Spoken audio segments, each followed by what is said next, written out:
کسی صاف رات پر اگر آپ آسمان کا جائزہ لیں گے تو آپ کو ان گنت جگمگاتے ستارے دیکھنے کو ملیں گے۔ یہ ستارے ہماری کہکشاں ملکی وے میں پائے جاتے ہیں اور ان کی کل تعداد 100 بلین ہے۔ آخر اتنے ستارے آئے کہاں سے؟ ستارے بنتے کیسے ہیں؟ Where do all these guys come from? طاقتور دوربینوں سے اسٹرانومرز جب خلا کا جائزہ لیتے ہیں تو کچھ ایسے مناظر دیکھنے کو ملتے ہیں۔ یہ اورائن نیبیولا کہلاتا ہے اور اس کا سائز 12 لائٹ ایئرز ہے، یعنی کہ اگر آپ لائٹ کی سپیڈ پر سفر کریں گے تو آپ کو 12 سال لگ جائیں گے اسے کراس کرنے میں۔ اس تصویر میں یقیناً ستارے تو نظر آ رہے ہیں، لیکن ساتھ میں یہ گیس کے بادل بھی خاصا نمایاں ہیں۔ یہ بادل ہائیڈروجن گیس سے بنے ہیں جو کہ ہماری گیلیکسی میں سب سے زیادہ مقدار میں پائی جانے والی گیس ہے۔ ایسے اور بھی بہت سے نیبولا ہیں جہاں ستاروں کے ساتھ ساتھ یہ گیس کلاؤڈز بھی پائے جاتے ہیں۔ یہ محض ایک اتفاق نہیں کہ ستارے گیس کلاؤڈز کے ساتھ پائے جاتے ہیں۔ اسٹرانومرز اب یقین سے کہہ سکتے ہیں کہ یہی گیس کلاؤڈز دراصل ستاروں کی جائے پیدائش ہے، کہ ستارے بہت ہی بڑے اور وسیع گیس کلاؤڈز کے کولیپس سے بنتے ہیں۔ ستاروں کے بننے میں دو مرکزی کردار ہیں، کشش ثقل اور دباؤ، یعنی کہ گریوٹی اور تھرمل پریشر۔ گریوٹی سے تو ہم سب واقف ہیں، وہ قوت جس سے ہر مادی چیز ایک دوسرے کو اپنی طرف کھینچتی ہے۔ جتنی بھاری وہ چیز ہوگی اتنی ہی زیادہ اس کی گریویٹیشنل فورس ہوگی۔ تھرمل پریشر وہ قوت ہے جو گیس مالیکیولز کے ہلنے جلنے یا رینڈم موشن سے پیدا ہوتی ہے۔ جتنا زیادہ ٹیمپریچر ہوگا اتنی ہی زیادہ تیزی سے یہ گیس مالیکیولز ہلیں گے اور تھرمل پریشر اتنا ہی زیادہ ہوگا۔ کسی بھی گیس کلاؤڈ میں یہ دونوں قوتیں مخالف سمت میں ہوں گی۔ گریوٹی گیس کو کلاؤڈ کے سینٹر کی طرف کھینچے گی، جبکہ تھرمل پریشر اسی گیس کو باہر کی طرف دھکیلے گی۔ گیس کلاؤڈ میں اگر یہ دونوں قوتیں برابر ہوں گی تو وہ بادل سٹیشنری یا ساکن رہے گا اور نئے ستارے نہیں بن سکیں گے۔ لیکن فرض کریں کہ اب کوئی گیس کلاؤڈ اس قدر بھاری اور ڈینس ہو جاتا ہے کہ اس کی گریوٹی اب تھرمل پریشر سے زیادہ طاقتور ہے، تو اب کیا ہوگا؟ اب وہ گیس بادل کولیپس کرے گا اور ایک نئے ستارے بننے کا عمل شروع ہوگا۔ This is where the fun begins. اگر ہم کچھ بیسک فزکس کا سہارا لیں تو ہم یہ اندازہ لگا سکتے ہیں کہ کتنا میس درکار ہے کسی گیس کلاؤڈ کو کولیپس کرنے کے لیے۔ یہ میس جینز میس کہلاتا ہے۔ یہ جینز میس کا ایکسپریشن ہے اور آپ دیکھ سکتے ہیں کہ اس میں کافی ویریبلز ہیں، لیکن ہمیں صرف 3 سے مطلب ہے: جینز میس، ٹیمپریچر اور ڈینسٹی۔ ٹیمپریچر جتنا زیادہ ہوگا اتنا ہی زیادہ جینز میس ہوگا، کیونکہ زیادہ میس چاہیے ہوگا تھرمل پریشر کو اوور کم کرنے میں۔ ڈینسٹی جتنی زیادہ ہوگی اتنا ہی کم جینز میس ہوگا، وہ اس لیے کیونکہ جتنی زیادہ ڈینسٹی ہوگی اتنی زیادہ گریوٹی ہوگی گیس کلاؤڈ کی، تو مزید میس کی زیادہ ضرورت نہیں ہوگی کولیپس کرنے کے لیے۔ اب اس سے پہلے کہ آپ کا سر درد کرنے شروع ہو جائے ہم اس ایکویشن کو غائب کر دیتے ہیں۔ اب جیسے جیسے یہ ہائیڈروجن کا بادل اپنے سینٹر کی طرف کولیپس کرتا جاتا ہے اتنا ہی زیادہ اس کا ٹیمپریچر بڑھ جاتا ہے اور ساتھ میں گیس تیزی سے گھومنے شروع ہو جاتی ہے۔ یہ کولیپس کا عمل جاری رہتا ہے جب تک کلاؤڈ کے بیچ میں ٹیمپریچر کروڑوں ڈگری تک نہیں پہنچ جاتا۔ جب یہ ہوتا ہے تو ہائیڈروجن فیوژن کا عمل شروع ہو جاتا ہے اور ایک نیا ستارہ وجود میں آ جاتا ہے۔ دیکھنے میں یہ سب اندازاً ایسا لگتا ہوگا۔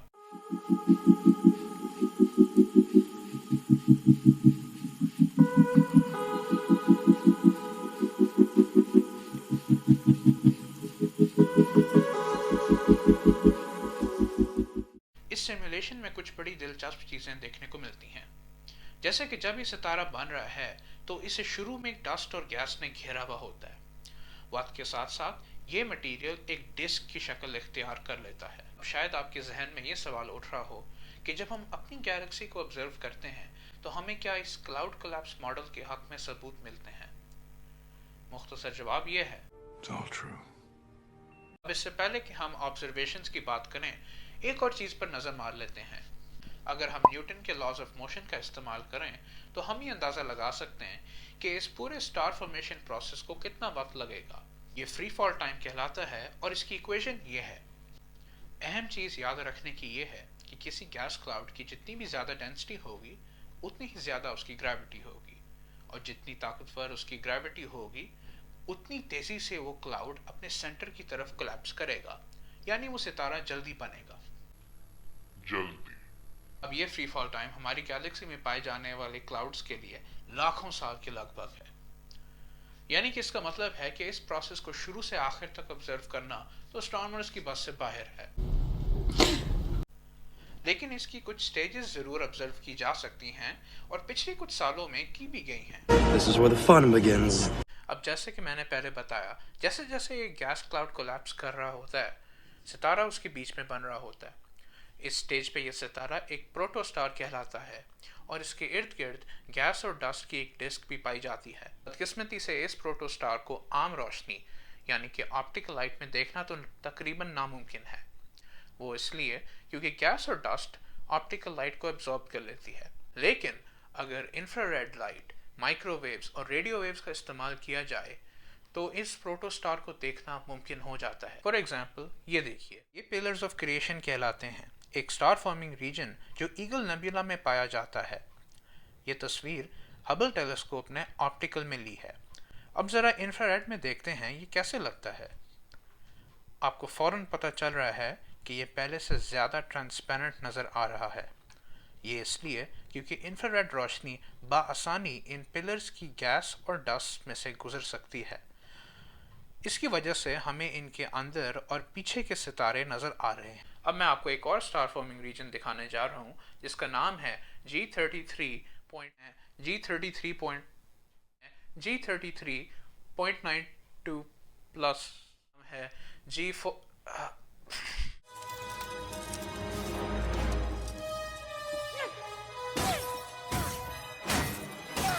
جس کا نام ہے G33.92 پلس 0.11۔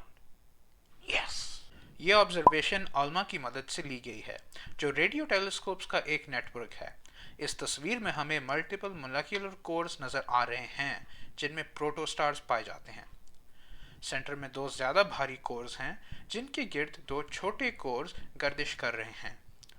یہ کورز سٹار فارمیشن کی علامت ہیں اور سٹار فارمنگ ریجنز میں ایسے کئی کورز پائے جاتے ہیں۔ اور آخر میں آپ کو یہ دکھانا چاہتا ہوں، یہ ہمارے پرانے دوست اورائن میں موجود کچھ 300 مولیکولر کلاؤڈز ہیں جہاں پروٹو سٹارز نظر آ رہے ہیں۔ ان کو یہاں یلو ڈاٹ سے ہائی لائٹ کیا گیا ہے۔ ان میں سے کچھ کی کافی ڈیٹیلڈ تصویریں بھی لی گئی ہیں ریڈیو ویوز میں جو کہ آلما اور VLA سے لی گئی ہیں۔ آپ دیکھ سکتے ہیں کہ یہ پروٹو سٹارز ویسے تو کافی ملتے جلتے ہیں، لیکن کچھ چھوٹے موٹے فرق بھی واضح ہیں، جیسے کہ کچھ کافی حد تک گول ہیں، کچھ ذرا irregular سے ہیں اور کچھ میں تو یہ لگ رہا ہے جیسے کہ پروٹو سٹار سے دور کچھ پھینکا جا رہا ہے یا ہو سکتا ہے کچھ ان پہ گر رہا ہے۔ ان طرح طرح کے پروٹو سٹارز کا اسٹرانومرز کو آبزرویشنز کرنے کے بعد ہی پتہ چلا، اور اب ہر سال نئے نئے قسم کے پروٹو سٹارز دریافت ہو رہے ہیں۔ اب ذرا سوچیں کہ ارتھ جیسے چھوٹے سے پلانٹ پہ رہتے ہوئے ہم نے اپنے سے کئی لائٹ ایئرز دور پیدا ہونے والے ستاروں کو ڈھونڈ لیا۔ آپ یہ بھی کہہ سکتے ہیں کہ ایک طرح سے ہم نے سورج کے بچپن کے دن دیکھ لیے ہیں، اور اس کھوج کو ممکن بنانے کے لیے ہم نے ایسی روشنی کا استعمال کیا جو ہم اپنی آنکھوں سے نہیں دیکھ سکتے۔ کیا کمال کی بات ہے۔ آگے آگے نیو بورن سٹارز کے متعلق کیا کیا دریافتیں ہوں گی یہ تو وقت ہی بتائے گا۔ اگر آپ کو یہ ویڈیو پسند آئی تو پلیز لائک اور سبسکرائب کرنا مت بھولیے گا۔ آپ سے ملاقات ہوگی اگلی دفعہ۔ خدا حافظ۔